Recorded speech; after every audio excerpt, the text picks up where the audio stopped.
I and no one else am responsible for the keeping of my own soul.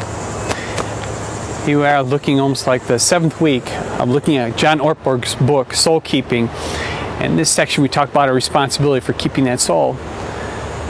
One of the reasons I really connect with this book was because Ortberg shared in this section about his renewal leave, and that's exactly when I read this book. It was on my own, coming off demands of ministry, new facility changes, staff changes, just feeling a lot of weight from the demands of the work. And Ortberg felt the same thing, and so he was actually told to go ahead and take one and renew, and he goes to see his spiritual mentor, Dallas Willard, and shares with him his concern. And he had to ruthlessly eliminate hurry in his life. Business happens, but being hurried, not being able to be in the moment, is a condition the soul is in need. How do we keep it? Well, what he found out that for Willard mentioned to Ortberg that the need for him is to be concerned about the condition of his soul, to find contentment and joy and daily practice in his journey with God. And not so much that he's there to make his church do the same, but he's there to offer himself with a healthy soul, a well cared for soul, as their pastor. And I became aware of the fact that the same was for me. What's the gift I can give my congregation? A pastor who has a healthy soul.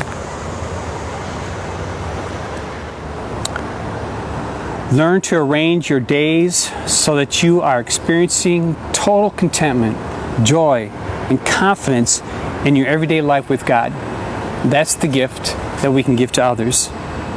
And this alone is our responsibility. What makes us so healthy is not the responsibility of your spouse or an elder in the church, children or friends. It's our responsibility. And learning how to take responsibility for our soul is what can enliven and enrich in our lives. So how do we tend for it? How do we take responsibility for our own souls? And what is it that works against us from having a healthy soul? In Ezekiel we read, "The soul that sins is the soul that shall die." We referenced before that Jesus is the Savior of souls. Saving our souls is not a destination as much as a condition. And Christ thought that we would live with a healthier center, inner life, connected with God in community and purpose. Our will, our thoughts, our appetites would all connect in a way of meaning. But the reality is that sin, that which separates us from the will of God, our inability to love God and others and even ourselves, is at work battling to allow our souls to be healthy. So it's kind of the law of consequences. When we find that we are gaining results from financial irresponsibility, or if we're lying, or if we're selfish, if we become anger, if we have a poor attitude, if we avoid responsibility, if we neglect our relationship to God and others and caring for ourselves, all the things play into that breaking down of that relationship. And so the healthy soul is calling us to own the responsibility and connect with God in a more meaningful way. One of the important ways that we learn in the Christian faith in order to care for our souls, we almost have to speak to our soul. It's more than self-talk. Soul talk is that conversation inwardly, knowing that the presence of God is there. It's more of a sense of natural prayer. And when we do that, we're able to move away from, I will be happy if I gain outer success or more money or a cooler car or more applause or a moment of sexual gratification.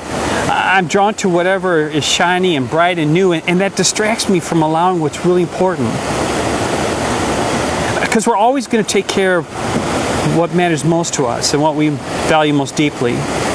And we live in a world that teaches us to be more concerned about the conditions of our car or our careers or portfolios than the condition of our very souls.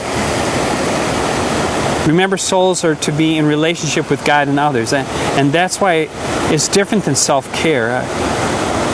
And I care for my soul because it becomes unhealthy. It really infects others.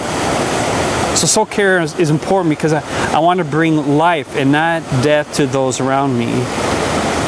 the soul really is forever, and we're to protect it and guard it and make room in our life to care for the soul.